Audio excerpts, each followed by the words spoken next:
TV Câmara, Campinas.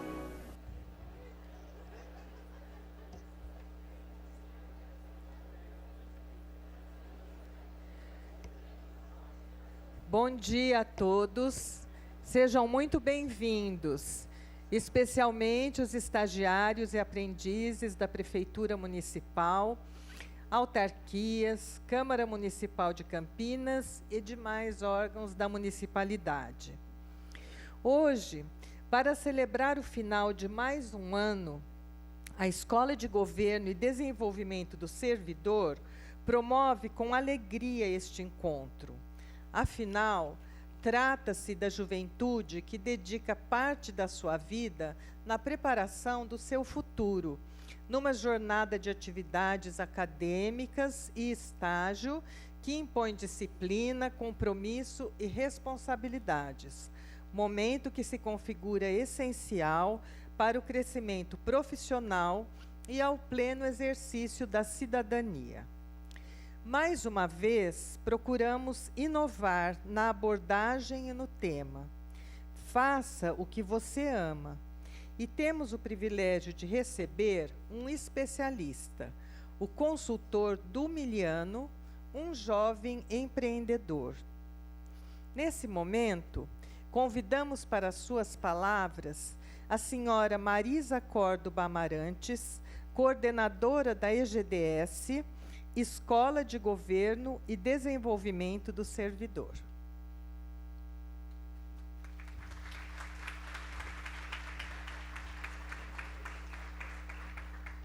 Bom dia a todos vocês. Esse dia é muito esperado pela Escola de Governo, ele é preparado com muito carinho. Nós passamos o ano todo conversando com o Du, namorando o Du para trazê-lo, para garantir que ele estaria aqui, porque realmente é um dia especial.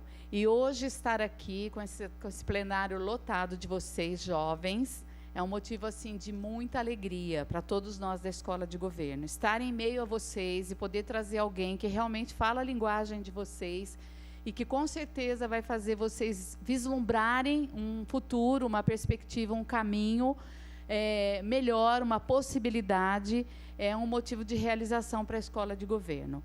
É uma forma da Secretaria de Recursos Humanos retribuir toda a dedicação que vocês têm durante todo o ano com a gestão pública. Tenho certeza que vocês vão se beneficiar bastante com as palavras do Du e vão sair daqui mais felizes e com alguma possibilidade aí para trilhar o caminho que vocês iniciaram. Tenham um excelente aproveitamento, uma excelente jornada e contem com a Escola de Governo. Espero vê-los novamente no início do ano com o nosso carinho e com a nossa parceria. Um grande abraço. Obrigada.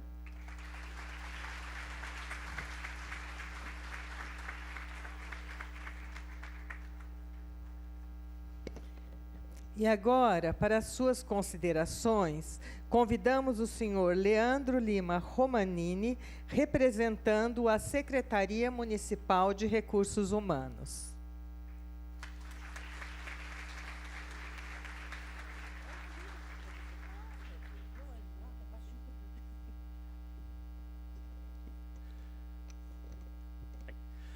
Bom dia para todos. É ótimo ver esse plenário cheio com vocês, jovens, aprendizes, estagiários. Eu sei que muitas vezes tem conflitos entre várias gerações. Eu espero que o Du possa passar várias informações para vocês, que vocês consigam pegar essas informações, aplicarem na vida de vocês, que vocês consigam alcançar o objetivo, que vocês consigam exatamente fazer aquilo que vocês amam. Tá? Agradeço à Escola de Governo, agradeço à Câmara, agradeço a todos por terem vindo, tá? E espero que vocês aproveitem ao máximo. Bom, muito obrigado.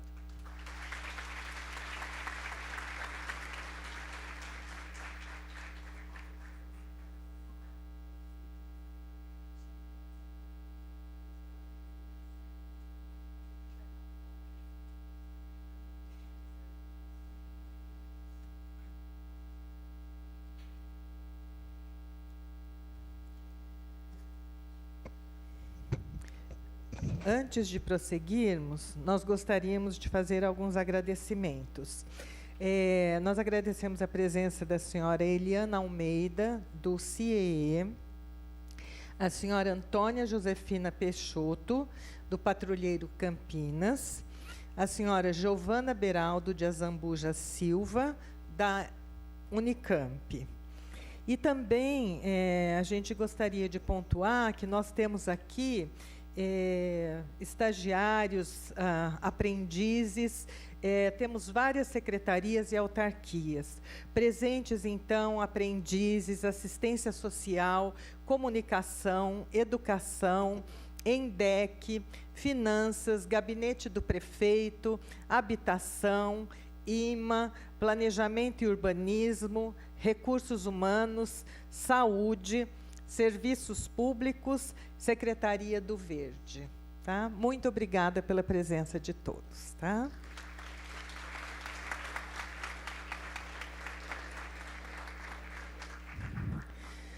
Após as palavras de boas-vindas, vou então apresentar o nosso convidado do dia, o consultor Dumiliano, através de um breve currículo. Dumiliano tem 30 anos e é formado em comunicação na ESPM São Paulo, com especialização pela Libero Università de Milano, na Itália.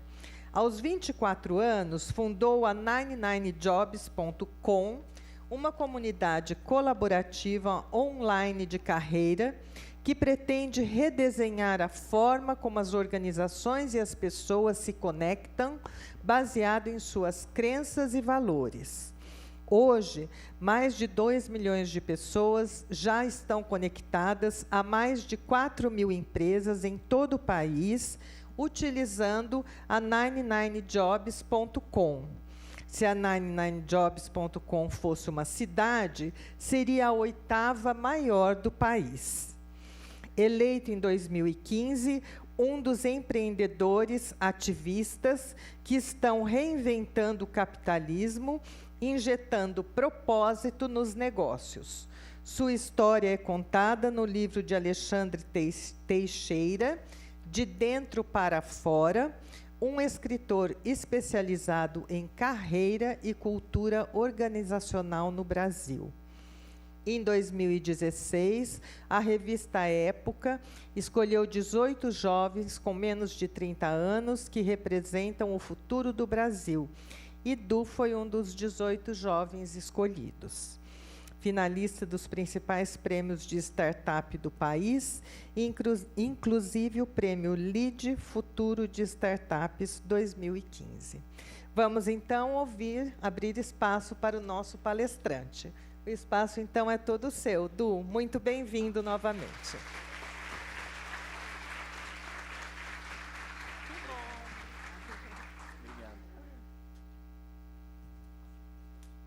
Caramba, ela leu esse currículo. Queria muito que minha mãe estivesse aqui para ouvir, porque às vezes você está fazendo umas coisas, né? Sua mãe nunca sabe que você faz algumas coisas legais, né? Mas do jeito que ela leu o currículo, puxa vida. Queria agradecer de coração por todo mundo que veio aqui me ouvir. Até estou com uma responsabilidade muito mais alta do que eu imaginava que eu já tinha, porque, poxa, vocês não vão perder o tempo de vocês, né? Estou vendo que tem uma galera lá no fundo que está em pé. Aqui tem mais 2 cadeiras. Normalmente as pessoas não sentam na primeira fila, né? Quem senta aqui na primeira fila na escola? Ou na faculdade? Dá choque, né? Ó, tem uma galera que senta, né? Tem bastante. Quem é? Deixa eu ver. Levanta a mão de novo. Ah, tem bastante gente. As pessoas. Tinha um professor meu que falava que as pessoas que sentam na primeira fila sempre vão ter os melhores empregos nas melhores empresas, os melhores salários, cuja galera que senta no fundão vai ser dono dessas empresas. Será que é isso? Quem aplaudiu, óbvio, é o fundão, né? Mas veja bem, ó. É bom para todo mundo. Quem senta na frente tendo o melhor salário, o melhor emprego nas melhores empresas, está ganhando. Quem senta no fundo está ganhando também porque é dono. Quem senta na frente está perdendo porque não é dono. E quem senta no fundo está perdendo porque quem é dono de empresa se ferra pra caramba, Eu não sei quem conhece aí, os pais têm negócio e tal, sabe que a vida não é fácil, ainda mais no Brasilzão de hoje, né? Tem um microfone... tem, olha lá, eu vou descer.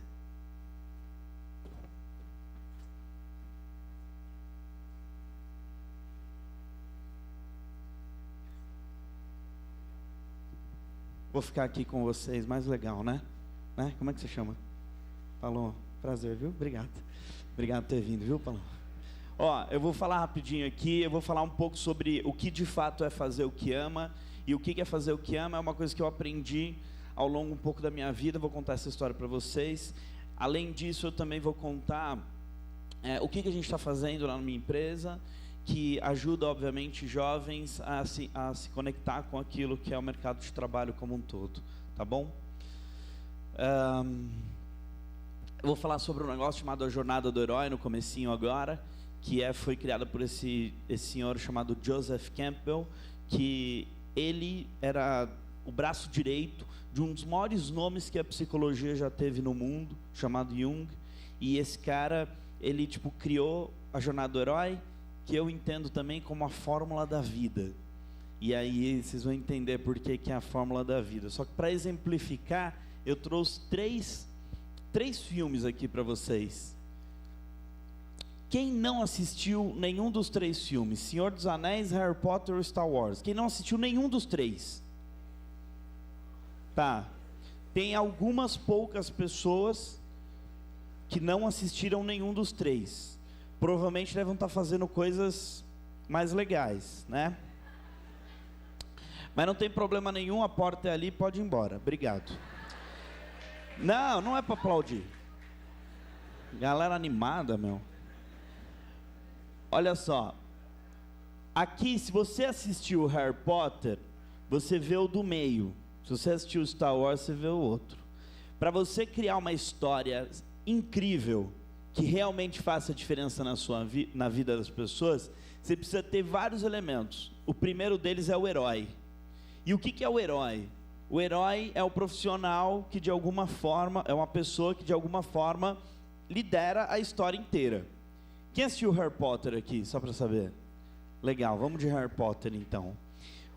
Do lado vocês veem o representante, para quem assistiu outro filme. O Harry Potter, por exemplo, ele nasceu lá, ele morava embaixo da escada da casa do tio. Quem lembra disso? E achavam que ele era um qualquer lá, né? Até que um dia chegou as cartas para que ele pudesse ir para a escola dos bruxos, que era o Hogwarts e tal.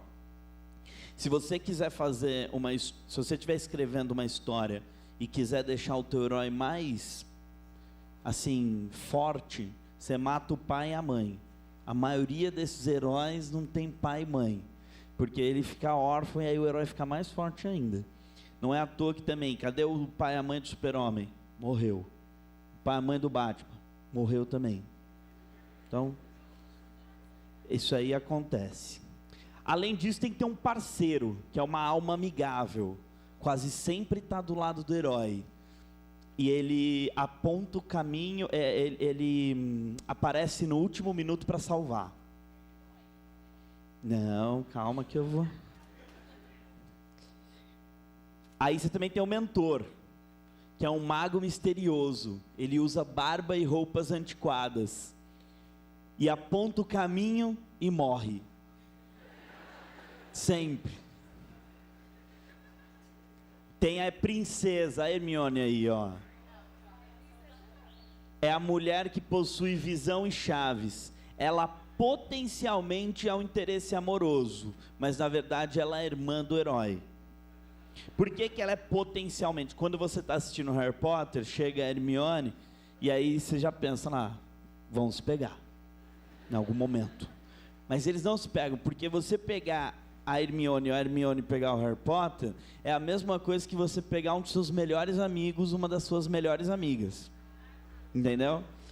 E é engraçado que quando eu falo isso, tem uma galera na plateia que fala, putz, aquele dia, né? Que não é uma coisa tão legal. Tem uma menina ali que está morrendo de rir, gente. Ela sabe o que é isso, né? Como é que você chama, querida? Oi, como é que você chama? Não é você, mas vai você agora, já que você se entregou. Ariel, tudo bom? Pegou alguém já assim, amigo e tal? Hã? Olha lá, ó. Isso aí, só adicionar no Face é nós. Tamo junto, no Insta, né? Ariel, obrigado pela participação. Brincando, tá? Sua mãe não deve estar assistindo, só tá na TV Câmara aí, não sei onde é que passa esse negócio. Mas, tamo junto, tá, Ariel? Também tem o gigante gentil. O gigante gentil, no primeiro momento, ele dá medo, mas prova que tem um coração gigante. Se tiver barba, ajuda também. A dupla divertida, que são gêmeos que parecem não fazer nada certo, mas tem um feito heróico quando ninguém espera. Tem em quase todos os filmes também. E óbvio, o vilão, que quando o redator está criando, o roteirista está fazendo o filme, ele começa pelo vilão, e o vilão é o mais legal de todos. Além do vilão, você tem um exército do vilão.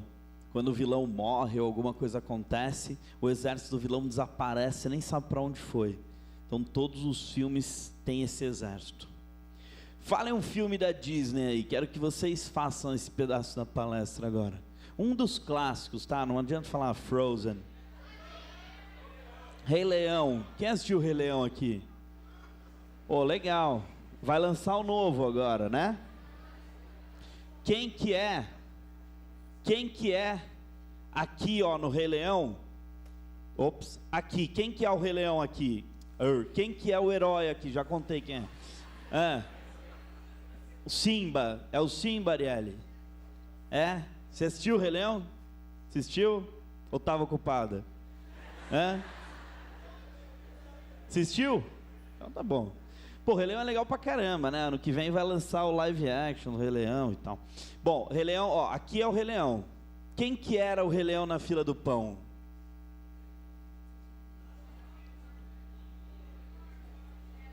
Quê? Não. Me ajuda, Paloma, né?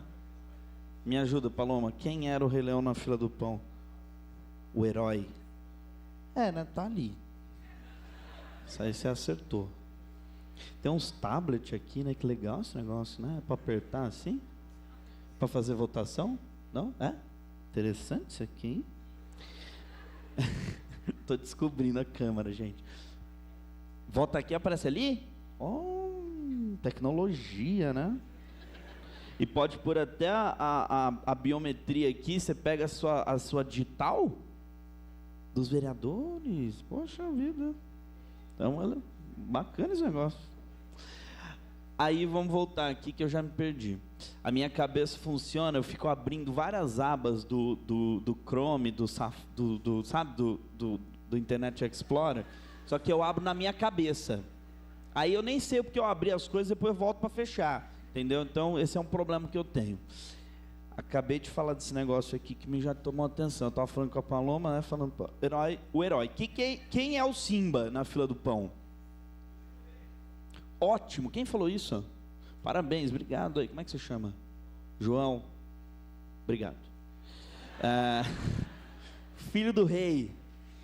O filho do rei. Tem até uma cena do Rei Leão que ele fala assim: ó, tudo que o céu toca é seu. Você lembra disso? Como é que você chama? Aline, você lembra disso? E aí tudo que o sol toca é seu. Olha o sentimento que ele tem, né? No final, o que o Rei Leão é? Playboy. O cara nasceu com uma Ferrari na garagem, entendeu? Tipo, tô pra você. E aí, além disso, a gente tem o parceiro. Quem que era o parceiro do Rei Leão? Timão e Pumba, isso. Ninguém entendeu porra nenhuma do que eu falo. Desculpa, eu falo palavrão, tá? Nem sei se está gravado esse negócio, mas que minha mãe não veja. Tá ao vivo? Tá, vou me segurar muito. Não é o Timão e Pumba. Quem que era o parceiro do Rei Leão? O passarinho. A Paloma falou o passarinho. Você assistiu ontem, você lembra? Então, tava no Netflix, você assistiu ontem, não? É o passarinho, Zazu. Quem que era o mentor? O macaco. Quem que era a princesa? No caso, eles se pegam, senão não ia ter Rei Leão 2. Tem as crianças e tal. O Gigante Gentil não tem, a dupla divertida, quem é? Agora é o Timão e Pumba, entendeu? Faz sentido? Faz? Quem mais aqui? E o vilão? Scar. E aqui? As hienas, tá vendo? Eu espero que nunca mais vocês assistam um filme como vocês assistiam, né? Tem até uma história lá que a mulher que fez o Harry Potter, ela estava lá toda assim, fez a cabeça, a história, num café, toda sem querer que ela construiu a história. Mentira, é uma fórmula, entendeu? Ela descobriu como era a fórmula, baseada no Star Wars, e construiu uma das maiores histórias do cinema também, que é o Harry Potter. Isso daqui é isso aqui, gente, ó. Você está lá no mundo comum, aqui em cima. Aí depois você vai e recebe um chamado para aventura. O Harry Potter estava lá no mundo comum dele, até que ele recebeu o chamado de ir para Hogwarts. O Rei Leão estava lá na vida de playboy dele, até que ele descobriu que tinha um lugar que não podia ir. Quem lembra? Que era o Cemitério dos Elefantes. E aí quando ele foi para o Cemitério dos Elefantes, ele estava numa emboscada. E nessa emboscada, ele acabou, de alguma forma... o tio dele, que era o Scar, o vilão da história, acabou matando o pai do Rei Leão. Quando você está vivendo isso, todas as histórias, as jornadas, você está no seu mundo comum, você recebe chamados para aventura, você meio que recusa, aí você passa por aquela parte vermelha. Aquela parte vermelha é tudo de porcaria que vai acontecer na sua vida. E acontece na jornada de todo mundo. O que é isso? Quando você toma a decisão de receber um chamado para uma aventura, de uma coisa que você entende, que você não sabia fazer e a partir de agora você quer fazer, quando você começa a fazer isso, você não sabia fazer. E dado que você não sabia, você vai entrando no que a gente chama de fundo do poço. E esse fundo do poço é um entendimento nosso, vamos assim dizer, do nosso dia a dia da vida de vocês, que vocês estão tentando fazer algumas coisas e vocês acham que vocês conseguem, mas aí quando vocês vão se meter, puxa, parece que não consegue. E aí o Rei Leão achou que ia conhecer o negócio, não conseguiu, e aí levaram ele para onde que era? Ele fugiu, né? Ele foi para a savana, né? Ou céu, sei lá para onde ele foi. E lá ele encontrou o Timão e Pumba, né? E quando ele encontra o Timão e Pumba lá, eu acho até que a savana do Rei Leão é meio que tipo a Cracolândia, assim, porque o Timão e Pumba, eu trabalhei na Disney um tempo, eu perguntava isso para eles, eles diziam que não, mas eu acho que o Timão e Pumba eram os aliciadores de maconha para o Rei Leão. Primeiro que eles vieram com o negócio, uma Hakuna Matata, essa porra de Hakuna aí depois tinha um monte de fumaça que aparece, ele começou a ver o pai dele, que já estava morto. Alucinações de droga isso, gente. Se não é, o que é, entendeu? É a Disney mostrando essa parte da droga para as crianças ter medo e ver que não é assim. E aí, o Rei Leão lá, ele acha que ele matou o pai dele, ele foge, e ele fica sozinho e é criado por outras pessoas, que no caso é o Timão e Pumba. E nesse processo, quando ele está ali no que é chamado de provação suprema, é quando os mentores, e até mesmo a Nala, o macaco, eles vão até a selva e falam, meu, sai daí, vamos voltar para lá, as coisas não são assim e tal. E aí, tipo, quando ele vê lá, ele escuta, imagina, né, o pai dele falando, ele decide voltar, só que quando ele decide voltar, ele já meio que passou por todo esse processo. Isso daqui, ó, o sucesso é um iceberg. Na parte de cima é todas as coisas boas, que é o que todo mundo está vendo. E a parte de baixo é todas as coisas negativas ou que as pessoas não veem. Que você se esforça, o seu foco, o fato de você ter as suas regras para que as coisas deem certo. Olha aqui, por esse lado, aqui tudo que acontece em cima é ele lá no mundo comum dele, indo para a parte legal, depois quando ele volta, ele vira o rei, e a parte de baixo é todo momento chato assim da história. Por isso que dá para Tá vendo aquela ponta lá em cima do iceberg, em azul clarinho ali, ó, aquela ponta bem, tá vendo? Aquilo é teu Instagram, tá? Você só posta coisa incrível no Instagram, né? Ninguém posta vida, o dia que foi uma bosta, não posta no Instagram, né? Tipo, minha vida hoje foi uma merda, não vou postar. Mas a última parte, lá embaixo, ó, o piorzinho ali, né? O que é? Grupo do WhatsApp com as migas, entendeu? Que aí conta as coisas, conta as histórias, né? Você está meio chateado. A gente, às vezes, o brasileiro, ele fez uma frase baseada nesse negócio do iceberg, que é assim: todo mundo vê as pingas que nós bebe, mas não vê os tombos que nós leva. Que é o processo de você, todo mundo vê que você, de alguma forma, está bem, porque você, quando está bem, quer contar para todo mundo. Mas quando você precisa alcançar algum objetivo específico e estuda pra caramba para esse objetivo acontecer, faz uma série de, vamos assim dizer, tem que ser um pouco mais regrado, isso tudo a maioria das pessoas não vê. Aí quando você passa em alguma coisa, você deu certo em alguma coisa, parece que foi sorte, parece que tipo, ninguém vê o quanto você se esforçou para que aquilo aconteça. E a gente foi entendendo que isso aqui chama-se delta de conquista, que é isso aqui. Você está lá num belo dia, até que você se mete num problema. Só que esse problema é um problema porque você entendeu que aquilo é diferente de tudo aquilo que você conseguiria de fato realizar no dia a dia. Não é sair da sua zona de conforto. E aí quando você sai da sua zona de conforto, você na verdade descobre que você não consegue resolver aquilo tão fácil quanto você achava que ia conseguir. E aí você se vê meio que no fundo do poço. E esse fundo do poço é um momento onde você encontra também um mentor, que é alguém que já passou pelo fundo do poço, mas não está lá. Mas ele pode te ajudar a descobrir aquilo que tem de muito valor em você, em continuar fazendo aquilo que são os seus sonhos, aquilo que são os seus objetivos. E aí, tipo, você consegue sair. Tá vendo a linha azul ali, que é a linha da felicidade?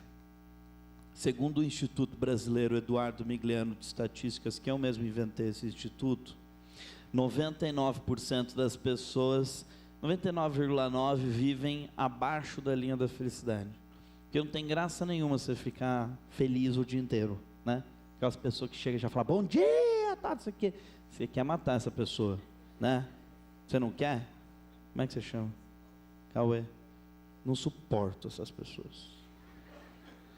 Cauê, o processo de você entender quais são essas descobertas, elas estão muito ligadas às pessoas que você escolhe para de alguma forma fazer o processo de mentoria da sua vida.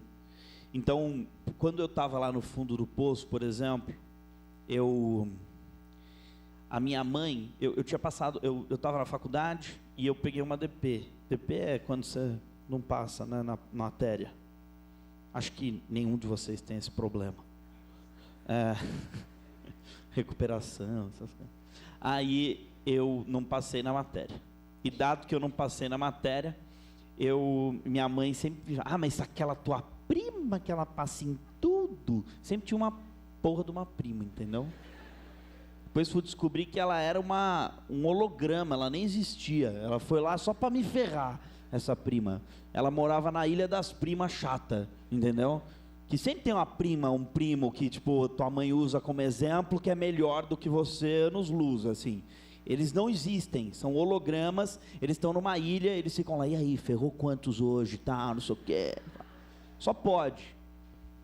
Quando você está no fundo do poço, sempre aparece alguém que chegou ali na lição, né? Que é a estrelinha. Mas quando você está ali, você não consegue ver 5 passos para frente de você. Quando eu estava tentando montar o negócio da 99, da minha empresa, eu trabalhava num banco e eu gostava muito do que eu fazia lá. E aí eu tive a oportunidade de conhecer um executivo legal lá, e eu perguntei para ele assim, puxa, por que eu gosto tanto do que eu estou fazendo aqui? E ele falou, Du, você se conectou com os valores do banco. Eu falei, valores? Né? O que é isso? E aí eu fui meio que estudar o que seriam os valores, e eu descobri que valores é aquilo que a gente entende que faz sentido para a gente dentro de um espaço. Vou explicar melhor. Eu apresentei uma ideia do que seria 99 Jobs, porque quando você é estagiário de banco, uma coisa que você faz muito bem é PowerPoint. E o gestor seu, uma coisa que ele faz muito bem também é ler PowerPoint. Aí, como eu fazia muito PowerPoint, eu fiz um PowerPoint do que seria a minha empresa. E apresentei para o gestor. Os gestores gostaram e falaram, um deles me ligou e falou, eu vou investir em você. Eu falei, gente, né, imagina, mas você tem, sei lá, 20 anos, você vai ser investido pelo diretor do banco. Na época, meu sentimento era de que estava dando certo. Aí ele falou, sai do banco, não conta para o RH, sai do banco e vai tocar esse negócio. E eu saí e fui tocar. 6 meses depois, eu não tinha visto 1 centavo do dinheiro que eu tinha prometido. Cusão, né? Aí, ele não deu 1 centavo. E eu já estava com dívida, tal, não sei o quê, né? Aí eu falei para ele, olha, é o seguinte, eu vou procurar outro investidor. Aí fui atrás de outro investidor e ficou meio chateado. Aí eu cheguei para outro investidor, a gente conseguiu outro investidor. Ia colocar até 3 vezes mais dinheiro do que eu primeiro ia colocar. Porque daí você vai ficando esperto nas coisas, né? Você vai melhorando e tal. E esse investidor novo, ele tinha sido presidente de uma empresa de tecnologia, uma empresa grande. Só que ele saiu, ele era sócio dessa empresa, ele saiu, ele vendeu a participação dele. 6 meses depois que a gente já tinha nosso negócio, a gente já tinha contratado funcionários, alugado o espaço, tudo. A gente já tinha uns 10 mil usuários na plataforma. A gente descobriu que ele estava fazendo uma coisa, é meio complexo, mas eu vou tentar explicar. O que ele fez? Ele fingiu que a empresa tinha um valor de, por exemplo, 100, mas a empresa valia 30. E ele fez uma maquiagem no balanço da empresa, que é assim, é você dizer nas contas que tem mais dinheiro do que não tem. Aí os gringos, quando foram comprar a participação dele, acreditaram no que ele falou. Bobo, né? Os caras não conhecem brasileiro, né? Gente boba. Aí acreditaram no cara e pagaram o valor. Aí ele pegou esse dinheiro e colocou num paraíso fiscal, que são os países que tipo tem legislações de guardar dinheiro diferente, para esconder grana mesmo. Aí ele colocou esse dinheiro lá no paraíso fiscal e começou a investir em startup. Na época, a nossa missão era mudar o mundo, ajudando as pessoas a fazer aquilo que elas amam. E, na verdade, eu era uma operação de lavagem de dinheiro. Cheguei em casa e ainda apanhei do meu pai, né? Contei isso. O sentimento que você tem é de que você só está tentando fazer as coisas e nada dá certo. Eu lembro que a gente teve que fechar o escritório, porque eu falei para ele assim, ó, tem 3 motivos pelos quais as pessoas se conectam umas com as outras. O corpo, a mente e a alma. E o meu problema com você está na alma. Então, a partir de agora, a gente não vai fazer mais nada juntos. Na hora ele não entendeu, mas depois ele olhou e falou, entendi, vocês não querem mais trabalhar comigo. Eu falei, não. E a gente teve que fechar tudo. Fechou o escritório, demitiram todos os funcionários. Tinha um só. A gente demitiu. Foi difícil. É que você está rindo que você nunca demitiu o funcionário. Já demitiu o funcionário? Não, né? Tá vendo? Agora, a gente estava lá nesse processo, e aí você fica... Eu lembro a minha esposa, hoje minha esposa, na época minha namorada, ela trabalhava em banco, e ela estava bem assim na vida. Não porque trabalha em banco está bem na vida, mas ela estava bem, tinha um salário bom. E ela, lá em São Paulo, ela é gringa, né? Ela é portuguesa. E em Portugal não tem pizza igual tem em São Paulo. As pizzas de São Paulo são sensacionais, né? E aí, tipo, ela gostava de comer pizza lá numa pizzaria meio gourmet. E eu chegava lá na pizzaria, eu lembro que assim, ia dividir a conta, que eu não sei quem foi o imbecil que criou essa porcaria dessa ideia de que namorado tem que pagar metade, entendeu? Se ela ganhava 90% do meu salário e eu 10, eu tinha que pagar 10, ela paga 90. Faz sentido nenhum eu pagar 50, eu já estava todo ferrado. Aí eu lembro que ela gostava dessa pizzaria, pizza cara pra caramba, a conta toda tinha dado, sei lá, uns R$70, eu falei, 35 conto? vou cagar essa porra daqui a pouco. Eu não tinha um centavo. O sentimento que eu tinha era de que, né, só estava me endividando. Aí eu parei para pensar, puxa vida, eu era na escola uma pessoa, na faculdade, tá? Era assim, o professor perguntava, quem quer? Eu já estava com a mão levantada. Às vezes era para buscar coisa na secretaria, o idiota tinha que ir, porque já estava com a mão levantada. Mas eu era o cara que queria tudo. Gente, eu fiz 5 intercâmbios por bolsa, eu tive um monte de estágio legal pra caramba, porque eu era muito curioso. Tudo eu entendia que eu tinha que aprender e descobrir, e fazer, e querer ver e tal. E isso acabou que, me deu, vamos assim dizer, um currículo, quando eu saí da faculdade, muito legal. Porque eu tinha oportunidades em vários lugares. E eu ficava pensando, puxa, eu estou aqui, 2 anos de formado já, meus amigos já estão trocando de carro, pagando parcela de apartamento, e eu aqui não consigo nem pagar a metade da pizza da namorada. Sou um merda, né? Pensei. Aí eu fiquei com isso na cabeça. E aí quando você está no fundo do poço, se você tem a oportunidade, você vai fazer terapia, né? E terapia é muito importante. Eu não sei se vocês já fizeram, mas se vocês tiverem um dia a oportunidade de fazer, façam. Até porque a maioria das pessoas que está fazendo terapia, ela está fazendo terapia para poder conversar com você que não faz. Entendeu? Esse é um dos motivos. Você é psicóloga? É, né? Tá vendo? Eu não sou, mas eu te defendo. Sou publicitário. Eu vendo os psicólogos, talvez seja isso. Então, você entendeu esse negócio de, às vezes, você está fazendo terapia para conversar com a pessoa que não faz, né? Porque a pessoa é tão difícil que você... E aí, eu fui lá na terapia, e aí, mal do psicólogo de falar que o problema é do seu pai e da sua mãe, né? E eu sei que não é bem isso, mas foi meio isso que eu entendi lá. E aí, eu cheguei lá e entendi uma história do meu pai, que quando você vai descobrindo, você acha até mais interessante. Meu pai, quando tinha 7 anos...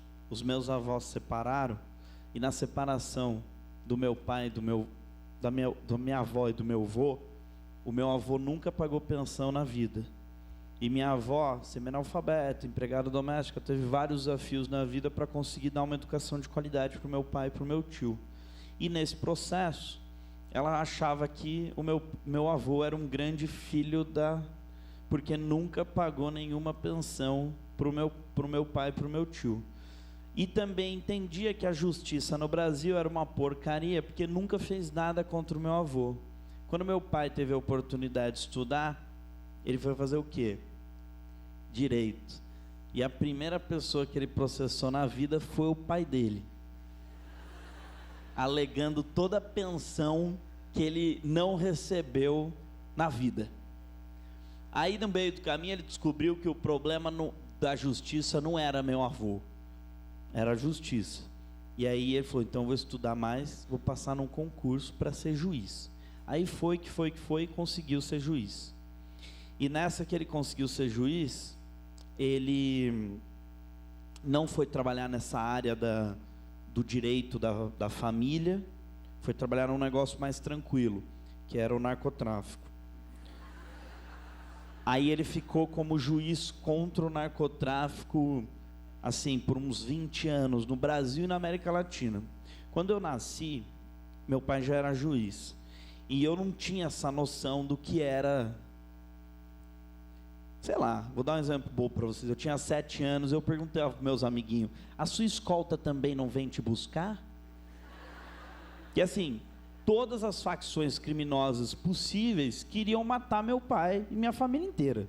Então, eu vi a hierarquia da polícia inteira escoltando a família. Começou com a polícia militar, depois foi para civil, depois para federal. Federal já era foda pra caraca, entendeu? Porque imagina, você tem uma escolta da polícia federal na sua casa. E até que chegou o exército um dia.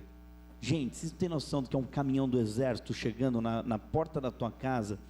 Os caras saem todos fardados, né? Com aquela roupa de... Como é que chama aquilo? Camuflado, começam a rastejar pelo jardim de casa. Essa parte não aconteceu, mas eu queria tanto que tivesse acontecido. Imagina os caras rastejando e tal. Aí, porque eu nunca vi, né? O porra do cara faz essas coisas aí, nunca fez CI no Brasil, sei lá, onde é que vai fazer? Na Amazônia, sei lá. Aí, o cara, podia ter feito no jardim de casa. Aí, ele não fez isso, mas ele só chegou e falou assim, quero falar com seu pai. Falei, velho, o exército, mano. Fui lá, corri. Pai, o exército tá aí. Vai lá, filho. Aí fui embora. Meu pai foi contar que meu pai estava mexendo com droga da Farc. A Farc são as forças revolucionárias da Colômbia. Se tiver a temporada 5 do Narcos, meu pai aparece, tá?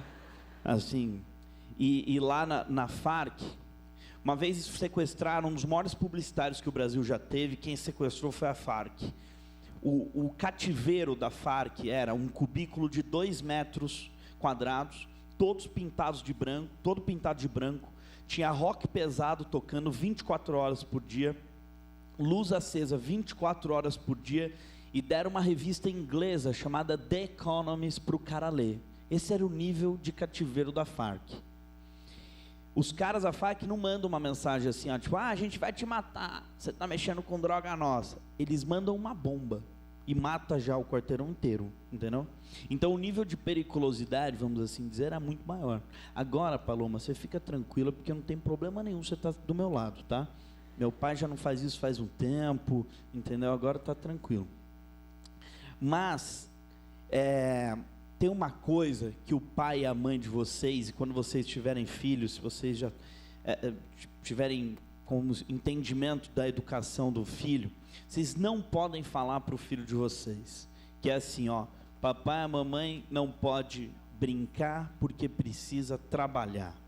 Quando você fala isso, a criança entende que trabalhar é o oposto de brincar, e por conta disso, ela sempre vai pensar trabalho de um jeito que, tomara que esse dia não chegue. E aí quando chega o dia, você começa a se sentir infeliz. Você começa a entender que aquilo não tem nada a ver com o que de fato era a transição da sua vida, entre tipo se divertir e de fato poder trabalhar. E o que eu quero dizer com isso é que tipo trabalho, por trás de todo trabalho tem uma missão. Todo dia quando eu via meu pai saindo de casa, eu entendia que tipo ele não estava fazendo aquilo para ganhar dinheiro e tipo pagar as contas de casa. Ele estava fazendo aquilo porque ele acreditava na missão dele. E a missão dele, de alguma forma, era ajudar o mundo, o Brasil como um todo, a ter uma justiça melhor. E todos os dias pelo qual ele trabalhava, de alguma forma ele estava trabalhando para que isso acontecesse. E isso ficou na minha cabeça. E aí, quando eu estava lá pelo 2º ano, tentando fazer o negócio, e eu não conseguia, o que batia na minha cabeça é que eu tinha entendido qual era a minha missão. E a minha missão era ajudar as outras pessoas a encontrar a missão delas. A missão daquilo que do trabalho você vai fazer a transformação que de fato o mundo precisa. O seu trabalho nunca pode ser entendido como uma forma de você pagar os seus boletos. O seu trabalho sim tem que ser entendido como como de alguma forma você sim paga os boletos, mas como consequência. Mas a causa dele é fazer o mundo ser um lugar melhor naquilo que você faz. Quando você encontra a missão do seu trabalho, você se realiza num nível que você nem sabe o porquê que você está fazendo aquilo. Só que até você chegar nesse momento, você tem um momento de fundo de poço, que é quando você acha que nunca nada está dando certo, quando você acha que as coisas não são por aquele caminho. Tem vários percalços que a gente passa no meio do processo para chegar no que seria talvez uma lição. Só que o que eu chamo de delta de conquista é meio que isso daqui. Você nunca vai passar por uma vez só no fundo do poço, você sempre vai passar por vários. E as pessoas que são consideradas pessoas de sucesso, elas passaram pelo maior número de percalços no meio do caminho, no menor tempo possível. E essas pessoas, de alguma forma, chegaram naquilo que elas entendem que é a realização delas. Quando você faz essas curvinhas, vamos assim dizer, no menor tempo possível, você está cada vez mais realizado naquilo que você está fazendo. Eu, por exemplo, quando estou contratando um profissional, eu não contrato um profissional querendo saber tudo que ele fez de incrível. Eu só quero saber as merdas. Só se tem gente que fica lá 2 horas, né? Contando, não contou nem 10%. Mas assim, o legal é o cara entender as porradas que ele levou na vida e como essas porradas são importantes para o processo dele de desenvolvimento e aprendizado. Toda e qualquer empresa tem problema pra caramba para resolver.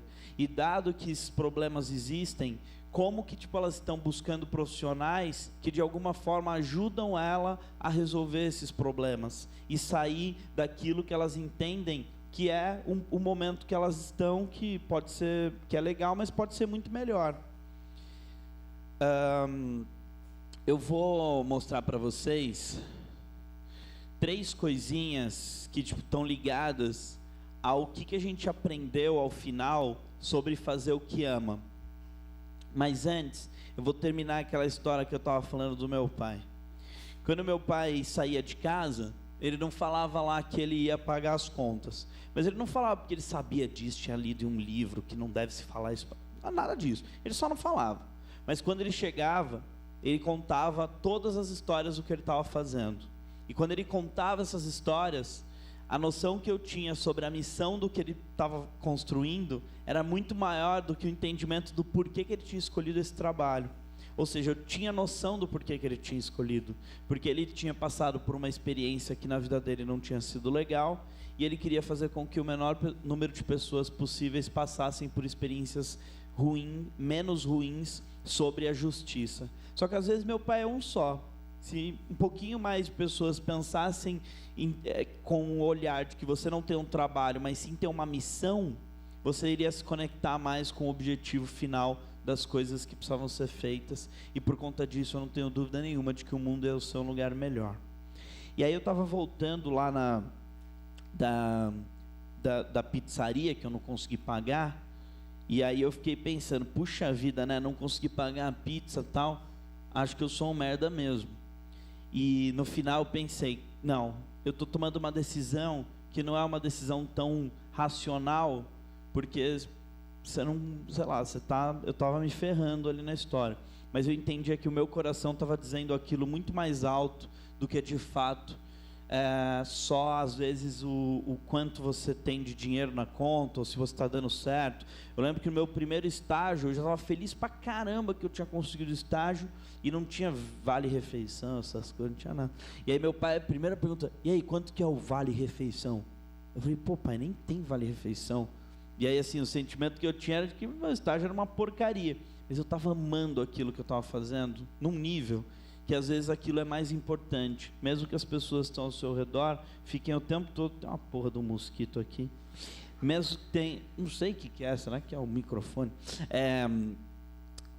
Mesmo que as pessoas passem o tempo todo tipo, buscando aquilo que você está dizendo que aquilo não faz sentido e tal. Aí a gente foi fazer uma palestra, uma amiga me chamou e falou, vem fazer uma palestra sobre empreender.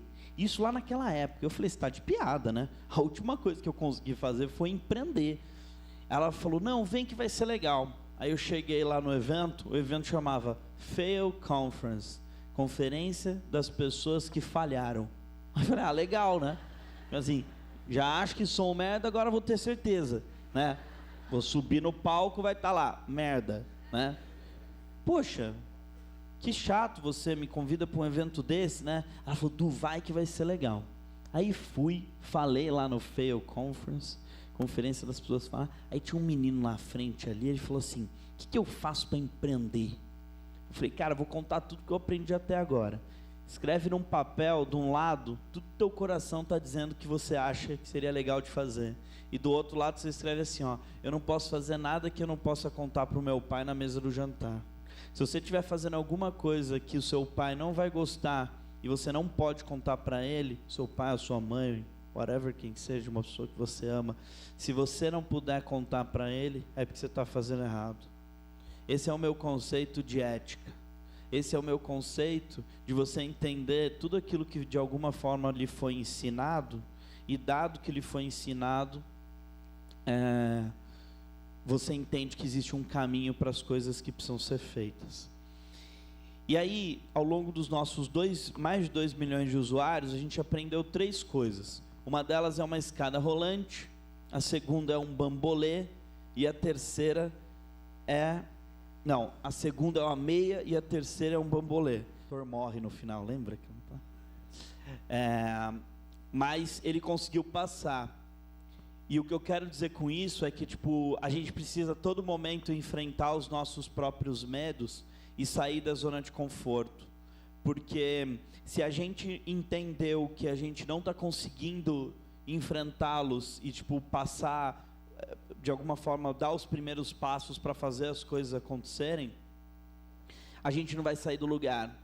E a gente vai se sentir no fundo do poço, pior ainda, que é o fundo do poço que a gente nem sabe qual a gente se meteu, porque a gente não consegue dar os primeiros passos. E, tipo, isso não tem a ver com necessariamente você, sei lá, carreira profissional. Tem a ver com tudo. Tem a ver com, tipo, dizer que te ama, dizer que ama alguém, dizer que ama seus pais ou alguém que você ama muito.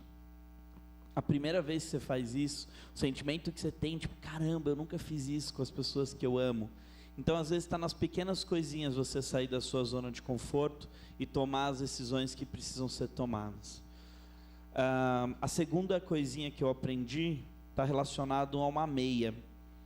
Eu fazia parte de uma ONG de jovens e meu pai achava que era uma seita satânica essa ONG. Minha mãe também achava isso. E aí a gente foi fazer lá eu formado em publicidade, né? Então, assim, a minha intenção foi, tipo, contar para os meus pais o que era essa ONG. E aí, nessa do que era essa ONG, a gente convidou todos os pais para explicar o que era. E meu pai, no final, gostou e saiu lá. E ele estava sentado no sofá, assim, de casa. Como é que você chama? Eliana. Ele estava sentado mais ou menos onde você está sentado, Eliana. Na verdade, eu estava sentado aí e meu pai estava aqui, tá? Aí faz de conta que você sou eu. Aí meu pai falava assim: entendi, você quer ser um agente de mudanças positivas na sociedade. Eu falei, é isso, pai. Estava escrito no slide, ele decorou. Aí eu falei, ele falou assim, você quer mudar o mundo, meu filho. Eu falei, é isso, pai, eu quero mudar o mundo. Aí ele falou, que legal, você quer mudar o mundo, mas não consegue tirar nem a meia do meio da sala. E tinha uma meia no meio da sala, que era a minha. Cara, eu peguei aquela meia, eu nunca me senti tão organizado na vida. Eu fui arrumar meu quarto. Eu deixei meu quarto um brinco. Até hoje, meu quarto é super organizado. E eu organizo tudo. Todas as calças por cor, a meia, tudo é tudo organizadinho. E o meu processo de dizer isso é que a gente não vai conseguir mudar nenhum mundo se a gente não conseguir mudar a gente e daquilo que a gente está fazendo aos pouquinhos, sabe? Um amigo meu chegou para mim e falou, Du, eu quero fazer um aplicativo que vai chegar em 2 milhões de pessoas em 8 meses. Eu falei, cara, tenho uma ideia do que é 2 milhões de pessoas em 8 meses, não é fácil. Mas eu perco um amigo, não perco a piada. Eu cheguei para ele e falei, 2 milhões de pessoas? Mas faz 5 anos que você não fala com a sua mãe. Óbvio que ele não fala comigo hoje também. Mas não adianta você querer fazer uma coisa gigante se você não consegue fazer o básico, sabe? Das coisinhas que estão dentro do nosso coração, que apertam a gente naquilo que a gente, tipo, meio que fica preso para dar os próximos passos. E, gente, isso não acontece só com você, não. Não é só você que tem problema, todo mundo tem. Aí você sempre está achando que o seu é maior do que o dos outros. Cara, cada um tem o seu, cada um tem a sua cruz para carregar e ela acha que é mais pesada do que do outro. É a sua cruz, aceita que é isso e entende que desse processo de carregar a sua cruz é um processo natural também de você ir aos pouquinhos fazendo o básico e arrumando as meias que estão no meio da sua sala. O que eu quero dizer com isso é que antes de você querer mudar algum mundo ou fazer alguma coisa, a gente precisa começar arrumando o nosso quarto. Parece mega papo de pai, de mãe, né? E tem gente que está pensando, puxa, se eu começar hoje, talvez eu termine em 2020. Mas é um processo natural de você se autoconhecer. No final, o que eu estou falando é quanto mais você entende quem você é e qual é o tipo de bagunça que você faz e o tipo de problema que você em tese está gerando, que são os microprobleminhas para o mundo, você vai se conhecendo. E no processo de você se conhecer, você entende suas fragilidades, aquilo que você é bom e usa das forças e fraquezas para conseguir alcançar outros sonhos que você tem, outros objetivos que você tem. Vê se tem mais um vídeo aí, querida. Tá, eu acho que é o vídeo 2. Aí. Olha só que bonitinha essa menininha. Go, girl, go! Bambolê. E o irmão dela também que é. Alright, let JC have a turn. Ah lá. Go ahead, JC, your turn. You should watch out for me. I'm going too fast.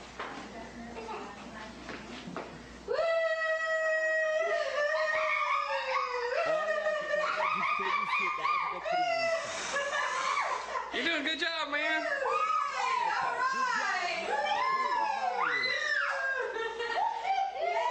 All right.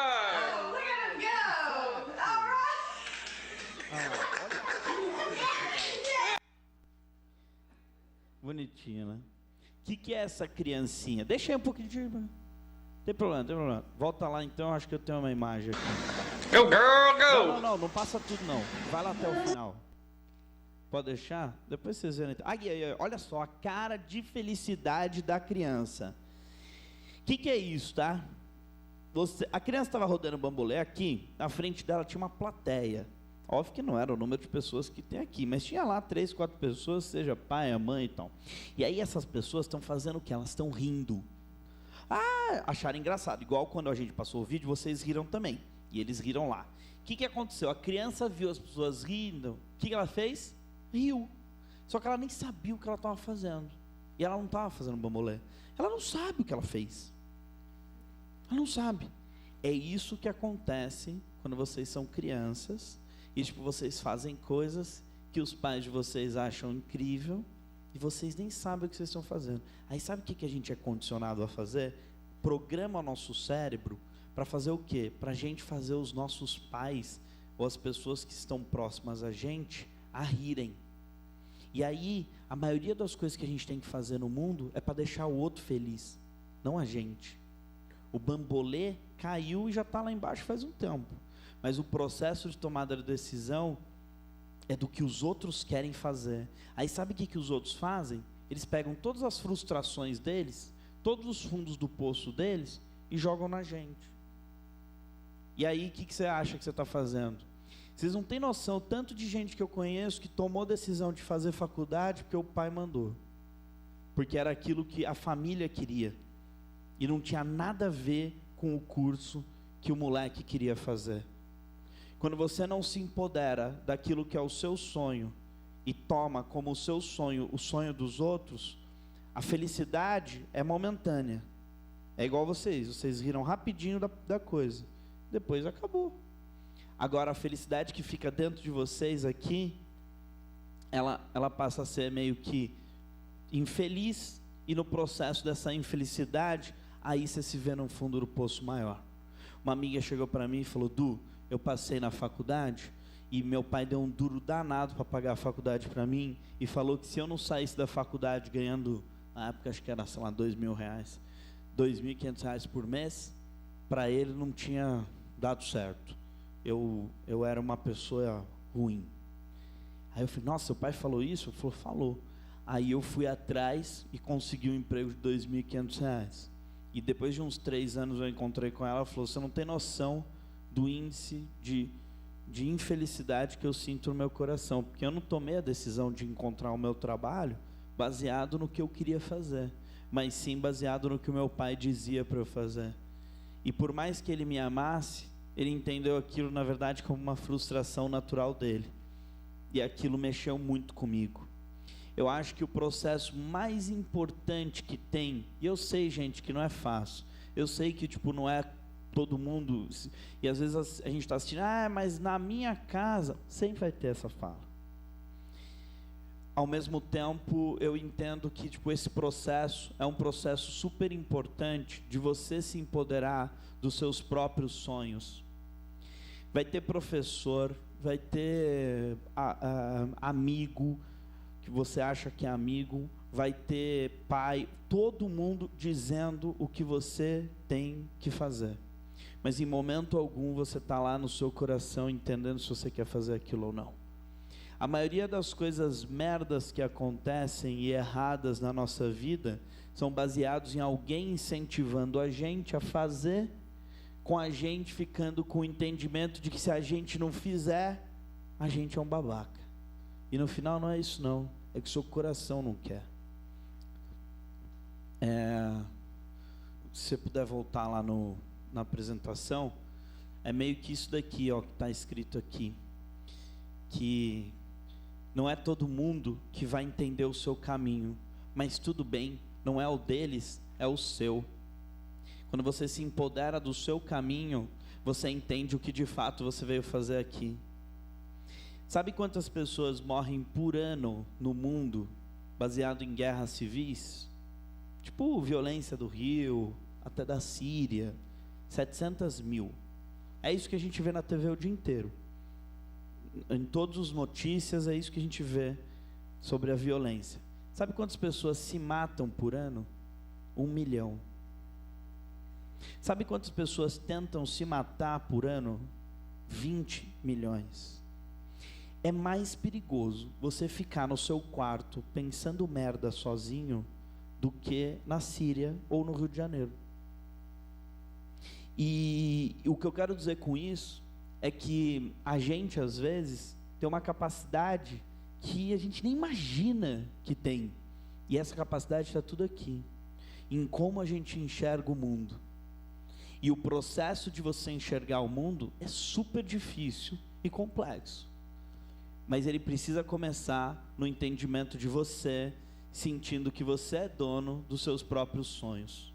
Você é dono daquilo que você de fato entende que faz sentido para a sua vida. Sabe o que vai acontecer quando você começar a fazer isso? Você vai se ferrar, porque vai ter um fundo do poço. Só que sabe qual é a parte mais legal depois disso? É que sim, você sai disso. E quando você sai muito mais forte do que você entrou. Sabe qual que é a coisa mais triste disso tudo? Não a mais triste, mas sabe que tem uma coisa triste disso tudo também? É que tipo, você vai viver vários fundos do poço na sua vida. E sabe qual que é a coisa mais legal? É que isso que é viver. Quando você sai dos fundos do poço, você se sente uma pessoa que conquistou algo. Eu não tenho dúvida nenhuma de que todo mundo aqui que lembrar qualquer coisinha que conquistou, seja uma pessoa difícil que vocês queriam um dia namorar, dar um beijo, ou até mesmo uma nota na escola, ou até mesmo um trabalho bacana que vocês fizeram, que vocês falaram, cara, esse trabalho foi bacana. Uma das coisas mais legais que vocês vão conquistar na vida de vocês, sem dúvida nenhuma, vocês estavam com um cagaço absurdo na hora de fazer. Meu avô falava, se você não está tremendo, você não está fazendo. Para fazer coisas legais, você vai tremer. Igual o senhor lá, subindo na escada rolante, igual a história do Rei Leão, igual a história de todo mundo. Óbvio, não tentem ir no cemitério dos elefantes, senão vai dar merda. Mas o entendimento de que você está fazendo essas coisas acontecerem, baseado naquilo que vocês curtem fazer, baseado naquilo que vocês falam, puxa, mas é isso que está no meu coração. No final, vocês conquistaram o maior número de coisas e vocês estão vendo que as pessoas que vão se inspirar em vocês, não vão só se inspirar por conta daquilo que você conquistou, seja dinheiro, seja títulos, mas sim pelas jornadas que você teve, porque essa é a parte mais legal. Quando você olha e fala, cara, olha pelo que eu passei, olha que história bacana. Eu não tenho dúvida de que vocês têm várias histórias na vida de vocês, como também vocês sabem das pessoas, os familiares de vocês, as pessoas que vocês admiram, elas têm essas histórias também. E é um pouco disso que a gente está tentando falar aqui. Ao final, saia da zona de conforto o tempo todo. Se você está tranquilo naquilo que você está fazendo, aquilo chama-se zona de conforto. Busca se autoconhecer no processo de tirar as suas meias do meio da sala. Quanto mais ao fundo é o fundo do poço de vocês, mais meia no meio da sala vocês vão precisar tirar. Até que vocês vão ver que vocês, quando chegarem lá no 20º fundo do poço, vocês não precisam mais tirar tanta meia. Vocês passam mais tranquilo. Por quê? Porque é o fundo do poço, mas já não é tão punk quanto aquele que vocês tinham que tirar. E ele é proporcional ao tamanho do desafio que vocês querem comprar para a vida de vocês. Se vocês colocam desafios grandes, vocês vão ter fundos dos poços grandes também.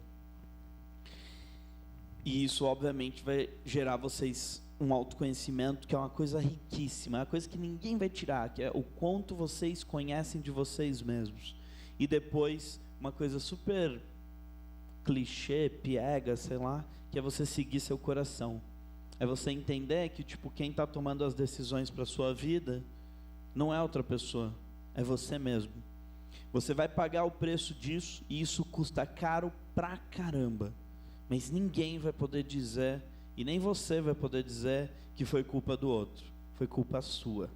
E o culpa sua é teu, você se empodera daquilo.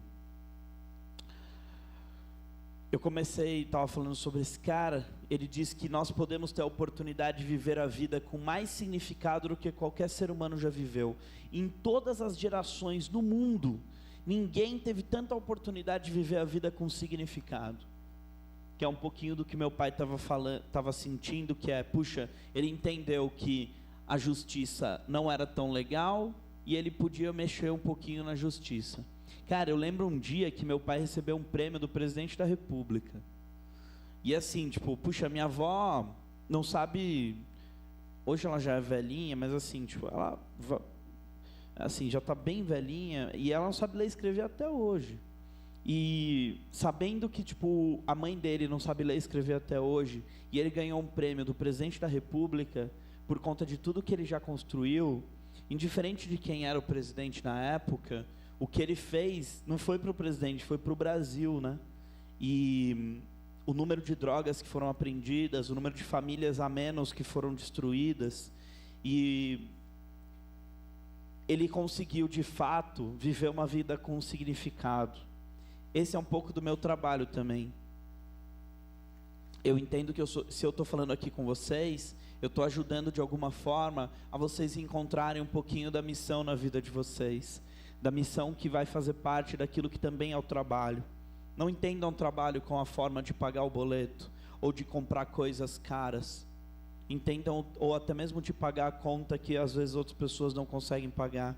Entendam o trabalho também como a forma de fazer coisas importantes que o mundo precisa. Passa o último vídeo, querida, por favor. Só mais um videozinho e a gente acaba. Esse aqui é um bebê que nunca ouviu na vida. E ele vai ouvir agora pela primeira vez. With Sam. Hello, darling. Hello, Lachlan. Here we go. Well, hello. Pode aumentar um pouquinho? Oh, darling. Oh. Eles vão... Hi. Oh, Hi. Ele está ouvindo. Lachlan. Hello. Hello, Ele está ouvindo. He's smiling. He's smiling. I told you it's not so bad once you see their Hi response. there. He's smiling, sweetheart. Isn't that lovely? Yeah. Hello, darling. Oh, darling. Abaixa o som, por favor. Smiling. Can you hear? Abaixa o som. Isn't it amazing? Hi. Now let's Hi. going to clap. Make sure it's not too loud. Por favor, querido. Ready, Lachlan? A tecnologia que eles usaram para fazer isso daí não é uma tecnologia assim louca de difícil, mas alguém tinha que sentar a bunda na cadeira e fazer. Eu fui dar uma palestra numa faculdade de medicina faz um tempo, e aí eu perguntando para os meninos o que eles queriam fazer, eu descobri que a maior tomada de decisão hoje de um médico é o maior número de procedimentos que ele faz você gerar exame, e ele trabalha no menor tempo. Então essa é a conta. Não é à toa que vocês têm que ir hoje no médico, e a diferença que era para anteriormente é que você não tinha que fazer tanto exame igual você tem que fazer agora. Então eles lascam exame para de alguma forma tomar mais decisão baseado no que o exame está falando para fazer, do que menos naquilo que eles querem fazer. E tem um monte de curso assim, sei lá, pô, o Brasil é o lugar onde mais, tem muito médico tomando decisão por conta disso, tá? O Brasil é o lugar onde mais se faz cirurgia plástica no mundo. Ah, vou ser cirurgião plástico, né? Então, o cara entendeu que ele vai ficar quase 10 anos na faculdade de medicina colocando silicone. Nada contra o silicone, até acho legal. O ponto é que a tomada de decisão não está ligada a como aquela profissão faz de fato o mundo ser um lugar melhor ainda. Mas, tipo, olha para coisas banais. Esse médico aí, que ficou fazendo isso, ele ficou 5 anos sem fazer as consultinhas dele, que ia dar dinheiro, com a bunda na cadeira sentada para gerar isso daqui. Ele fez muito mais para o mundo do que o dinheiro que ele ia ganhar fazendo as consultinhas dele ao longo desses 5 anos. É um pouco disso que eu estou dizendo. Ainda está cheio de aparelho desse para ser feito no mundo. Ainda está cheio de coisa que precisa ser feita. O mundo não está nem 10% pronto. As coisas não estão nem 10% inventadas, que ainda vão precisar fazer as transformações que o mundo precisa. E se a gente não colocar a bunda na cadeira e entender que a gente vai estudar para fazer alguma transformação mesmo, a gente virou mais um comentarista de Facebook, de Instagram, de política, de whatever, de achar que tem uma opinião, mas não está fazendo porra nenhuma para ela. Isso que eu falo sobre, tipo, você encontrar aquilo que é o seu significado. Eu queria agradecer do fundo do coração pela oportunidade de ter falado para vocês. Tudo que eu falo na minha vida está muito ligado a isso, a gente fazer aquilo que a gente ama, e eu fico muito feliz de ter tido a possibilidade de ser convidado, mais uma vez, porque a maioria das pessoas que fazem palestras, e vocês sabem disso muito bem, eu não sei o quão vocês foram, vamos assim dizer, até educados demais, vocês quase nem pegaram no celular e tal. Então, assim, para a idade de vocês estarem no celular o tempo todo, né? Não sei como conseguiram. Talvez deve estar, os professores esconderam o celular de vocês aí. Mas, assim, vocês me ouviram. E tem uma coisa, gente, que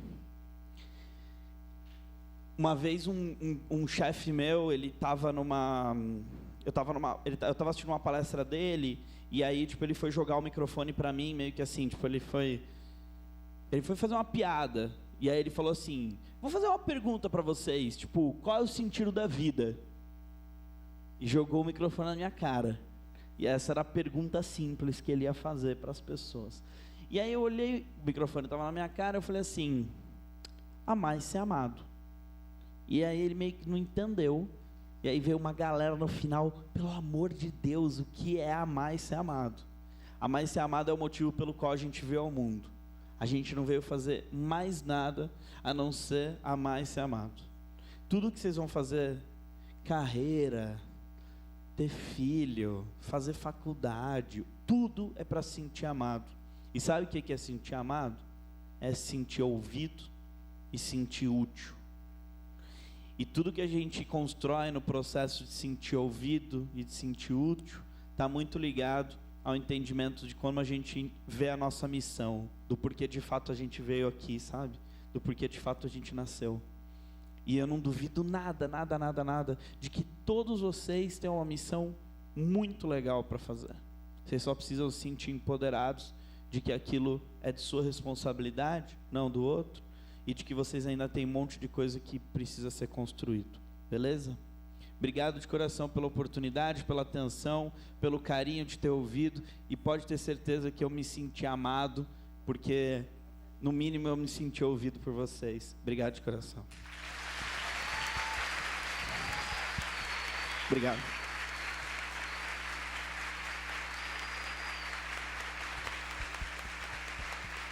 Obrigado.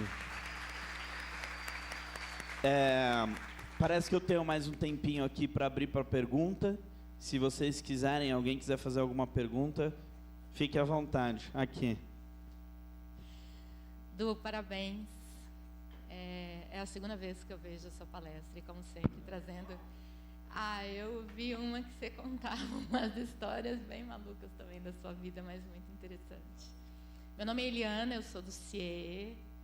E a gente lida muito com jovens, com adolescentes, sejam eles estagiários, sejam eles estagiários, aprendizes.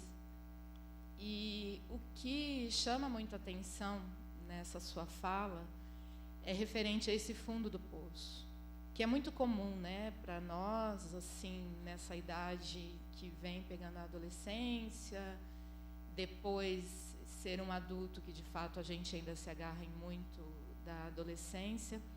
E o que eu posso perceber é que saúde mental está um tema, né, que nos preocupa muito. A idade que é de desafios, né, porque depois quando a gente vai ficando velho tem coisa que você já não vai mais, né? Mas enfim, esses desafios, o que eu percebo é que está sendo muito difícil de ser superado pelos adolescentes, pelos jovens. E eu achei muito importante a sua fala quando você colocou da guerra na Síria, da quantidade de homicídios no Brasil e as pessoas que se matam. Então, assim, dentro da sua percepção, né, esse fundo do poço que está muito difícil de sair, isso na visão de cada um, na dor de cada um, que a gente tem que respeitar, como é que você identifica, principalmente sendo, né, um pouco mais próximo aí da geração, o porquê dessa dificuldade, sendo que, ao mesmo tempo que tudo se tem, né, é só dar um toque, mas de todas as dificuldades, são muitas informações que se tem, tudo é muito mais fácil, mas ao mesmo tempo, para essa questão, tudo ficou muito mais difícil. Se antes a gente tinha só um grupo, por exemplo, de amigos na escola que te cobrava coisas, que para você ser bom você tinha que ser igual, hoje em dia você também tem internet, você tem mais um monte de coisa. Mas dentro da sua visão? Meio que você já respondeu o que eu quero falar, porque a sua observação é muito precisa, assim, é exatamente isso. A gente tem muita informação e tudo em tese é mais fácil.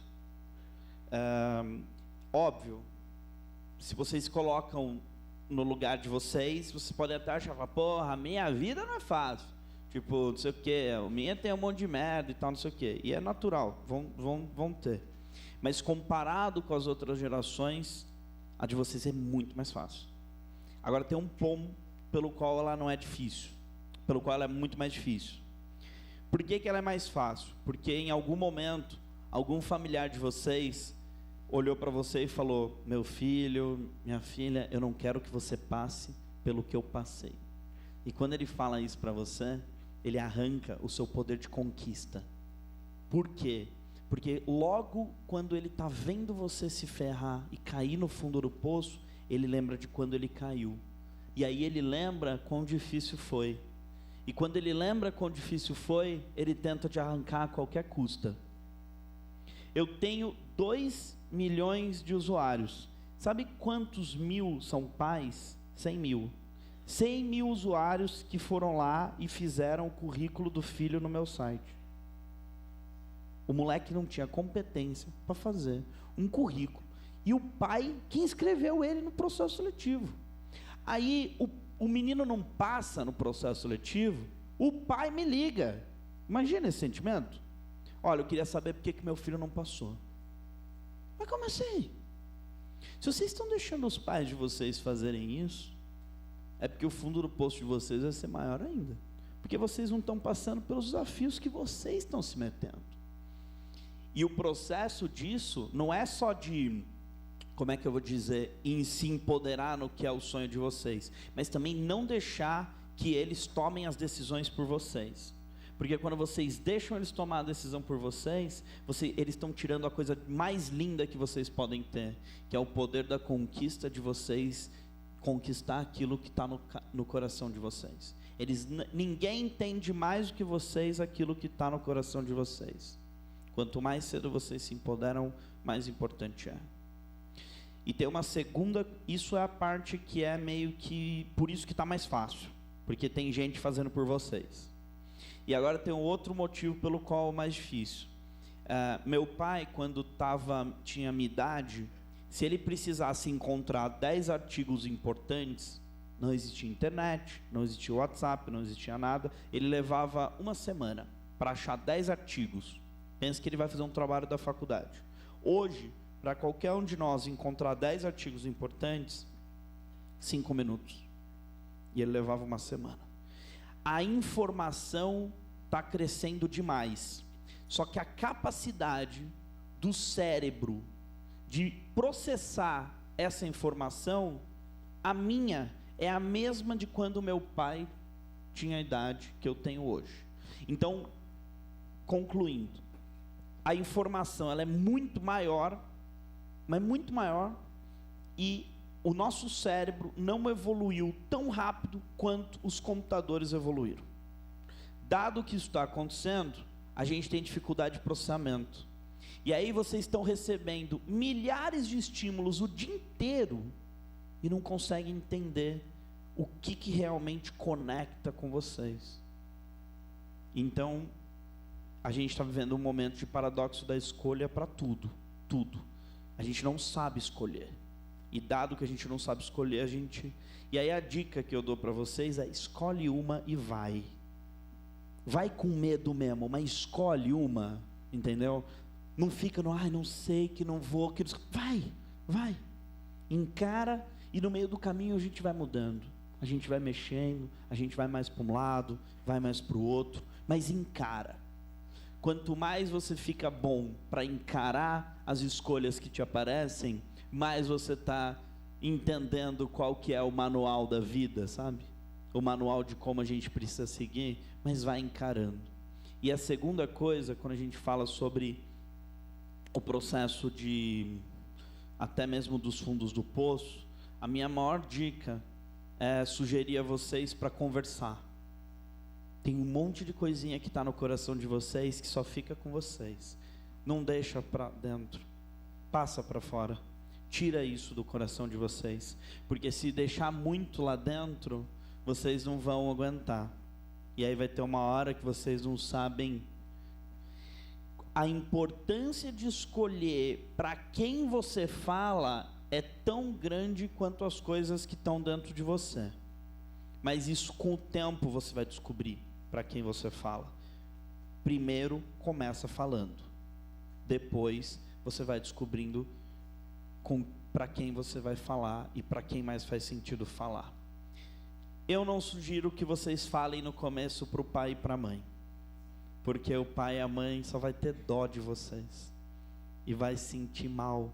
E aí, aquele colinho que você precisava, de alguma forma eles vão dar aquele apertão. E quando eles derem esse apertão, você não está mudando nada, você só está fugindo. Quem aqui planeja muito mais uma viagem, um roteiro de fim de semana, um show, do que os sonhos, do que a vida, do que a carreira? Eu sei que vocês não têm idade para pensar em carreira e tal, mas a faculdade, a escola, vocês estão planejando muito mais as fugas do que as coisas que você tem que mudar, do que as coisas que você tem no coração, que você sabe que é para onde você vai lá na frente chegar. E aí a gente vai numa festa, numa viagem, num roteiro de um festival, de um show, de whatever, e aí você planeja o dia. Não, eu vou chegar, vou com essa roupa, do não sei o que, depois eu vou conversar com tal pessoa, vou mudar. Meio que já você sabe ali. E a gente fica planejando coisa que é fuga. Por quê? Porque é o sentimento da gente não se sentir empoderado da gente mesmo, sabe? Daquilo que é a gente que está dentro do coração. Então, 2 diquinhas no final. Conversem com o máximo, tirem as coisas que estão dentro de vocês para que vocês contem isso. E é muito lindo, sabe? Quando vocês estão contando, gente, vocês escutam mais alto, e no processo de vocês escutarem mais alto, parece que vocês estão ouvindo vocês mesmos. É um processo maravilhoso. Falem para as pessoas e tentem escutar a si mesmo. E a segunda coisa, tomem decisões, escolham, mesmo que vai dar errado, faz parte. E vocês vão errar, isso é certeza. Todo mundo erra, quem não erra? Então aceitem um pouco mais o erro como parte da vida de vocês, do que com o entendimento de que A minha esposa, esses dias, né, ela estava mexendo lá no Waze, e aí, tipo, ela trabalha num banco que é pressão, não sei o quê, o erro custa milhões e não sei o que. Né? Aí o Waze errou, ela errou lá o caminho. Aí o Waze fez aquela flautinha, né, que é aquela flautinha do demo, né? É o negócio do demo aquilo, né? Tipo assim, que só falta falar assim, errou, seu merda, né? Tipo, só falta um negócio assim. E aí ela, nossa, eu errei. Calma, vai virar a porra da rua aí. Ele vai achar outro caminho pra você. Calma. A gente está tão louco nesse negócio do Waze, e o Waze é um exemplo, né? A gente está tão louco com isso, que às vezes a gente não consegue tomar as decisões com medo de errar. Mas vocês vão errar. Não é certeza. E não é porque... Não sou eu que estou falando. Vocês vão errar. Então tomem a decisão o quanto antes. E no meio do caminho, aí vai sempre chegar um tio e vai falar, olha lá, olha o vagabundo aí. Olha o burro. Manda o tio tomar no cu e segue. Obrigado.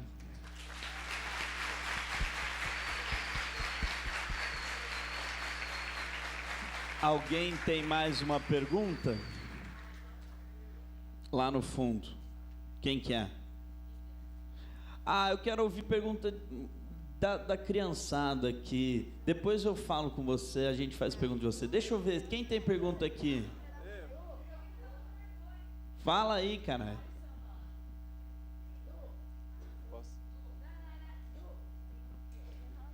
Peraí. Foi difícil para elas falarem lá. Segura um minuto que a gente fala com você também. Vamos lá. Tem que ser no microfone. Vem cá, menina. Vem cá. Como é que você chama?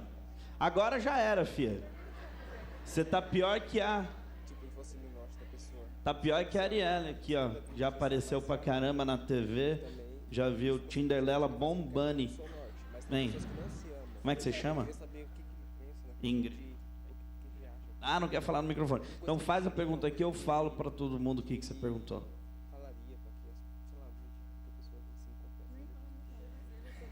Tá tranquilo, tá? Tamo junto.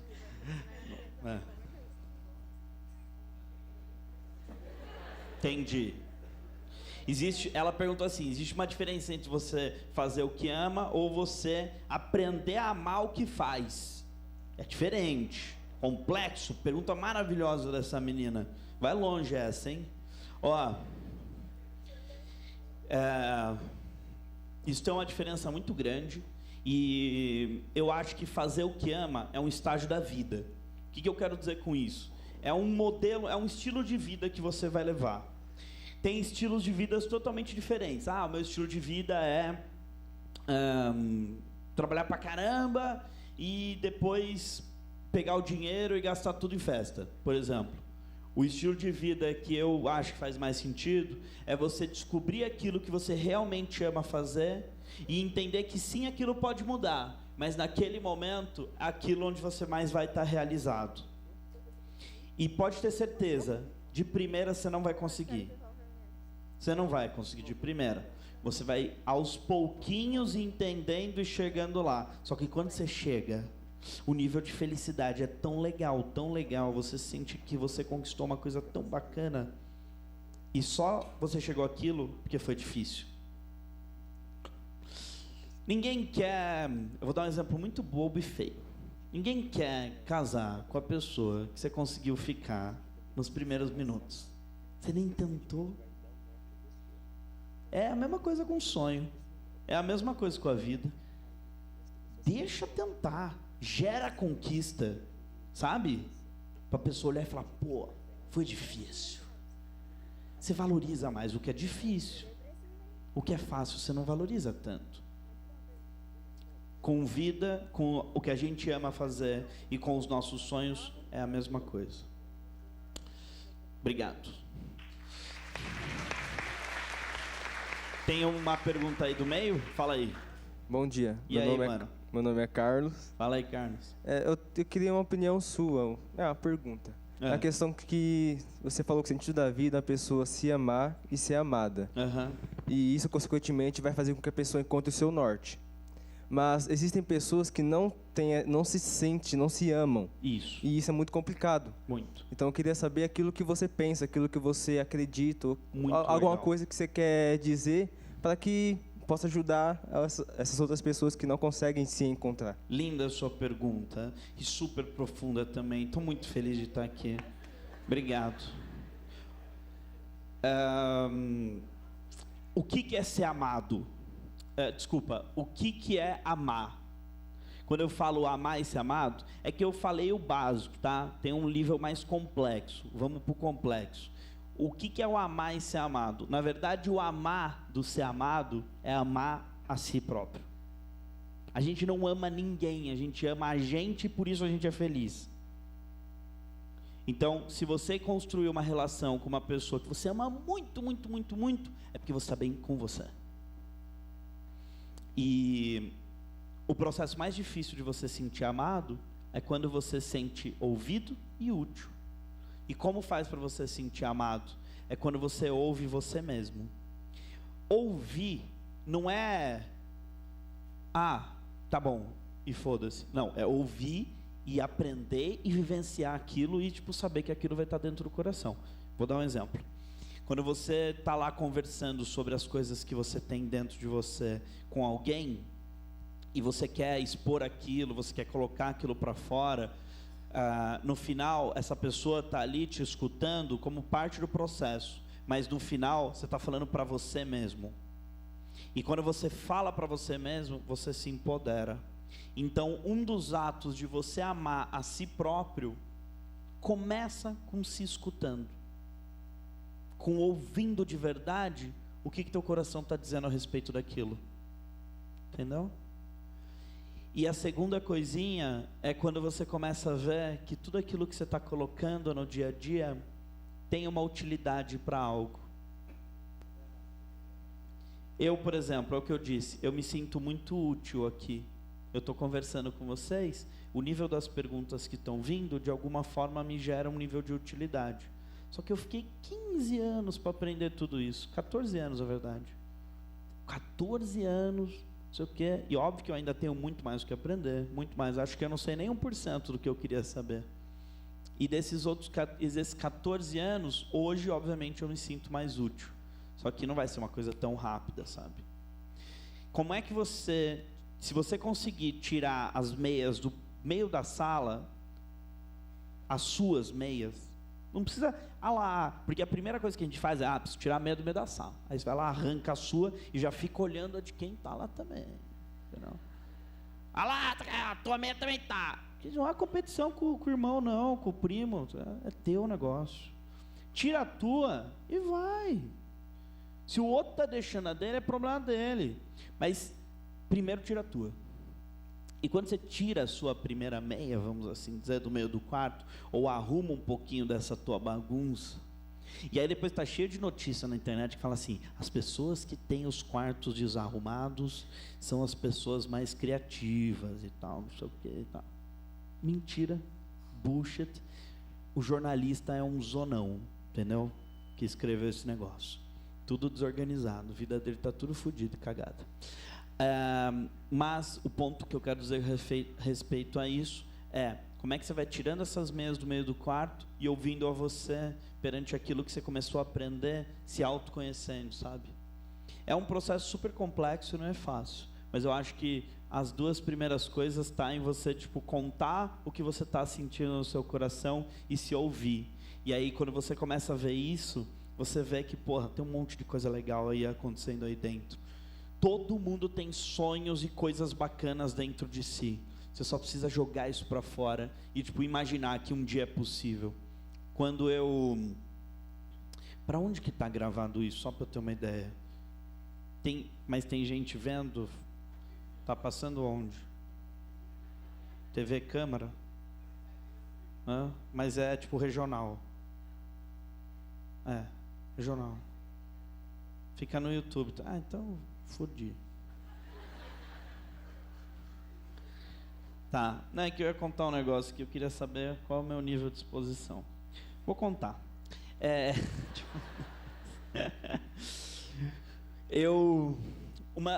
Tinha uma concorrente minha, quando eu estava começando o negócio, que ela tinha 25 anos de experiência fazendo o que eu estava fazendo e eu tinha 2 meses.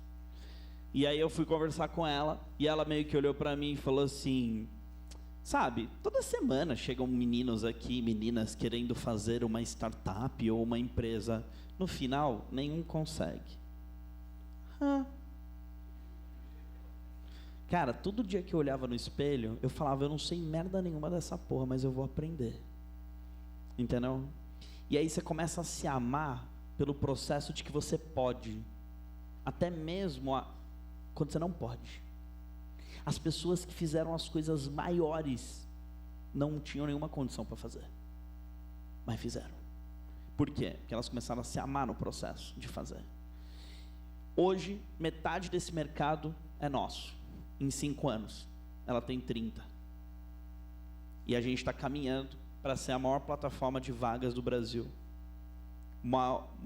Daqui mais ou menos uns 3, 4 anos, tende a ser a 99 ser líder no Brasil. Um país que tem mais ou menos, lá vai ter 120, 130 milhões de usuários de internet. Já falando que a gente já é um dos maiores do mundo pelo número de acessos que a gente é. E se a gente conseguir fazer isso, é a prova de que qualquer um que quiser fazer whatever o que é o sonho do cara, não importa o que é o sonho do cara, ele vai conseguir.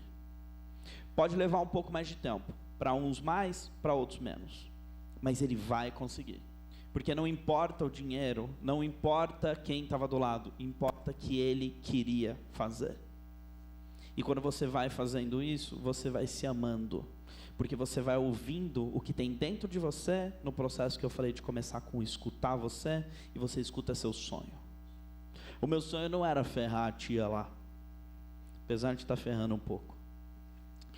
O meu sonho era fazer um negócio grande e legal. Quando eu entrei no primeiro site de vagas para se inscrever num processo seletivo pela primeira vez na vida, o botão, isso faz 11 anos, o botão da inscrição é o mesmo até hoje. Tudo mudou, menos a merda do botão daquele site. Como pode? É uma empresa de tecnologia. Aí a gente foi lá, foi repensando, entendendo melhor como que o usuário está passando pelas experiências de inscrição de oportunidade de vagas, conversando com outros canais, entendendo outras coisas. A gente foi mais rápido e conseguiu com mais agilidade fazer mais coisas que hoje eles já não conseguem fazer e estão bem longe de fazer. É um espaço que é tomado baseado no quanto você quer. Acho que é isso. Obrigado pela pergunta. Palmas para a pergunta. Oi, tudo bem? Tudo Meu nome bem. é Rayane. A pergunta que eu tenho para fazer é a seguinte: você acha que essa taxa de suicídio entre os jovens, elas estão tão maior porque eles não estão conseguindo lidar com seus problemas ou porque eles não estão achando pessoas que os ajudem a passar por isso? É o primeiro que cai no segundo.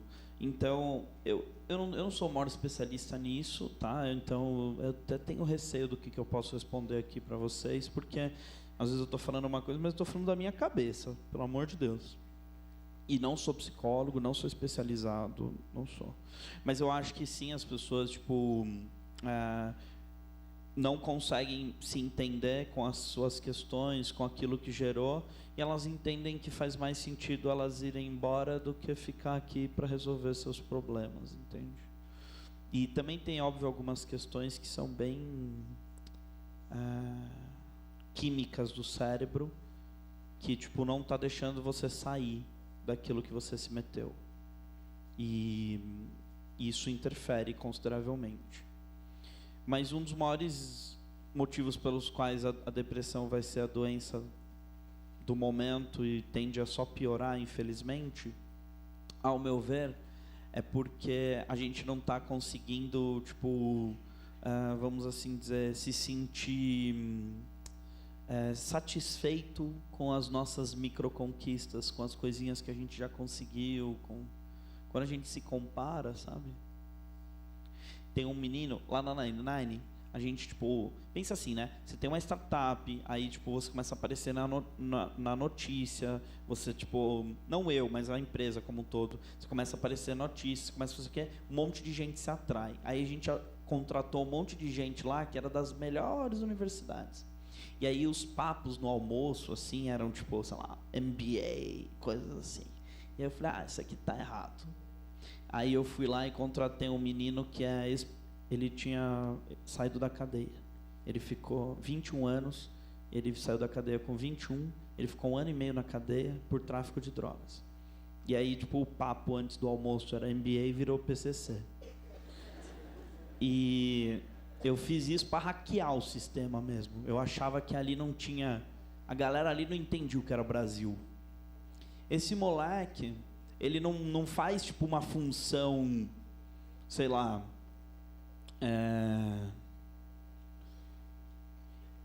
O trabalho dele as outras pessoas da empresa dependem do trabalho dele.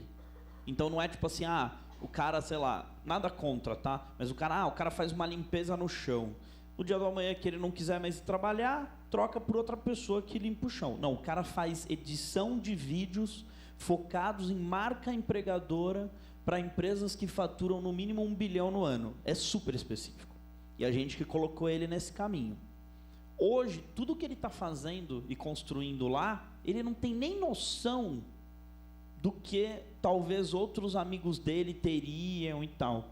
E dado que ele não tem noção, eu acho um pouco que ele não valoriza também. É um menino que eu tenho um carinho absurdo, ele é meu amigo mesmo, assim, pessoal, a gente troca um monte de ideias juntos, sai no fim de semana e tal. Mas ele já está tão na zona de conforto dele, que ele acha que, tipo, o que ele chegou ali, meio que, eu merecia, ou, não sei o que. Para ele sair dali para uma depressão por conta de zona de conforto, é 2, entendeu? Porque a gente não está valorizando as nossas pequenas conquistas, sabe? É um pouco disso, assim, que, tipo, que eu acho. Eu, por exemplo, tipo, de coração, assim, óbvio que, tipo, eu já fiz algumas palestras grandes e tal, mas estou muito feliz de estar aqui, pelo número de pessoas que estão me escutando, pelo tempo que elas estão me escutando, porque é um sentimento de que, de alguma forma, um pouquinho eu sou útil, sabe? E dado que eu sinto isso, eu preciso celebrar minhas pequenas conquistas. A gente não celebra mais as nossas pequenas conquistas, sabe? A gente não celebra que, tipo, muitos de nós pode, tipo, dormir numa cama direitinho, tipo, com uma roupa lavada e tal. Sabe as pequenas coisinhas que, tipo, às vezes parecem que, tipo, saíram dali do nada e, tipo, alguém deu um puta duro para aquilo chegar ali? E nesse processo da gente não celebrar, a gente entende que a nossa vida é uma bosta. Porque quando você olha o Instagram do outro, é tão mais legal, a vida dele é tão mais incrível. E aí, quando você entra nos grupos do WhatsApp, o seu é só de choradeira, né? Então, eu acho que um dos motivos pelo qual isso está acontecendo também está baseado nisso. Eu respondi sua pergunta? Respondi? Então tá bom. E a pergunta que você fez, você acha que, tipo, se as pessoas conversarem, consegue sair daí, né? Se elas não estão em conversa. Essa é a parte mais difícil, talvez, de você encontrar quem realmente vai conseguir tirar dali. Porque tem um negócio chamado empatia, que é, eu só consigo sentir o que você está sentindo se eu passei por isso. E não é todo mundo que consegue entender o que você está sentindo, porque é teu, sabe? Então é difícil de você encontrar as pessoas que vão te ajudar a sair dessa. Por isso que é tão difícil de sair também, mas óbvio é possível. O que vocês precisam mais ter na cabeça de vocês frente a esse tipo de coisa, que é muito difícil, é conversar. Conversem, sabe? Não entendam que esse problema é só seu. Não entendam que vocês são os únicos no barco dos problemas. Conversem. Tem mais lá? Quanto tempo mais eu tenho, só para saber? Só mais uma? Tá bom, essa é a última. Manda ver aí. Tá pegando? E aí? Vai fazer um rap? Enfim, meu nome é Pedro. Como a gente está na reta final, eu gostaria de agradecer em nome de todos os jovens aqui, né? a presença sua ilustre, que, querendo ou não, a gente acaba assimilando muito o que você fica falando aí e tal. Tipo, muitos casos vêm acontecendo na vida de muitas pessoas.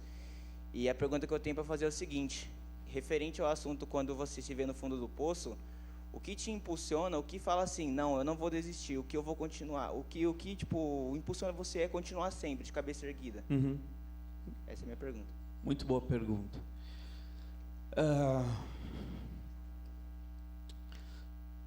Eu, assim, é óbvio que eu estou falando de fundo do poço, leram o meu currículo lá, de coisas que tem na internet e tal, e aparentemente é entendível, sei lá, de longe, assim, quando você está olhando de longe assim, você pensa assim, puxa, o cara é feliz, o cara deu certo.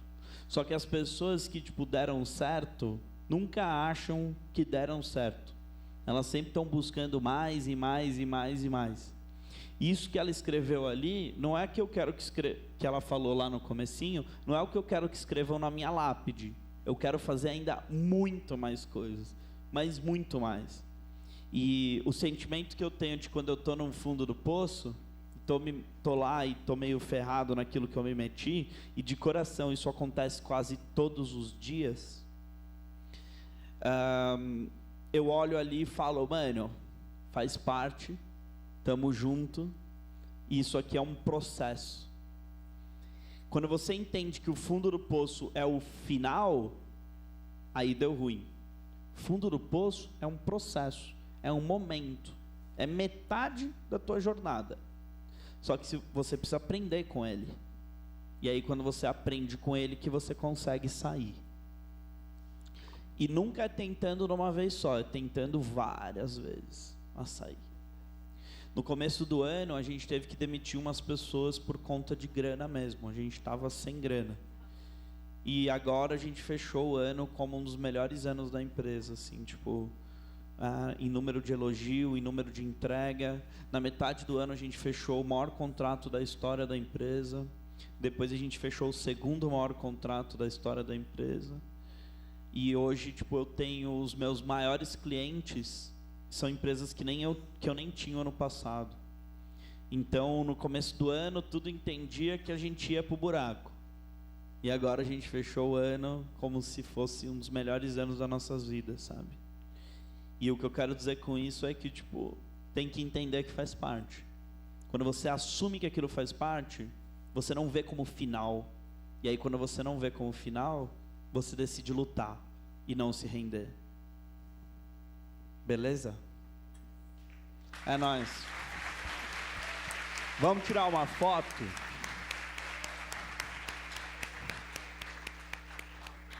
Tem muita gente lá em cima também. Vocês conseguem levantar? Porque tem um espelho aí, pelo amor de Deus, não apoia aí na frente, hein? Será que aparece todo mundo aqui? Quer que eu tire? Quer que a gente tire? Não, eu quero fazer uma selfie. Ô, Du, tira daqui de cima, ó. Olha, tá quase, hein? Daqui de cima, Du. Todo mundo que tá aí, vem pra cá, aqui, ó. Vamos mexer um pouco, só vocês aqui da frente. Vem pra cá, ó. Vem pra cá, vem rápido, senão a gente vai ficar meia hora aqui. Olha que lindo.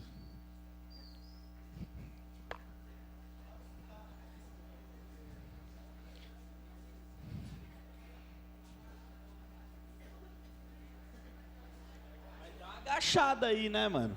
Pô.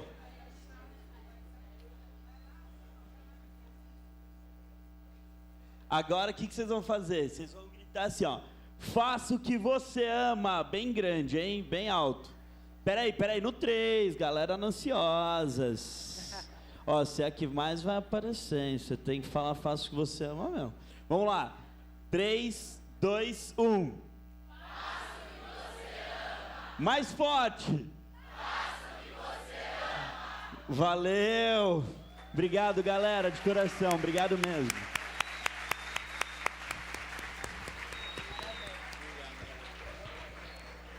Du, muito obrigada por esses momentos tão ricos de reflexão que você proporcionou a todos nós. E, pessoal, muito obrigada pela presença de todos. Muito bom ver aí esse plenário tão cheio de jovens. Muito obrigada pela presença de todos. Bom final de ano para todos. E que 2019 venha com força total para todos nós, né? Até a próxima, gente.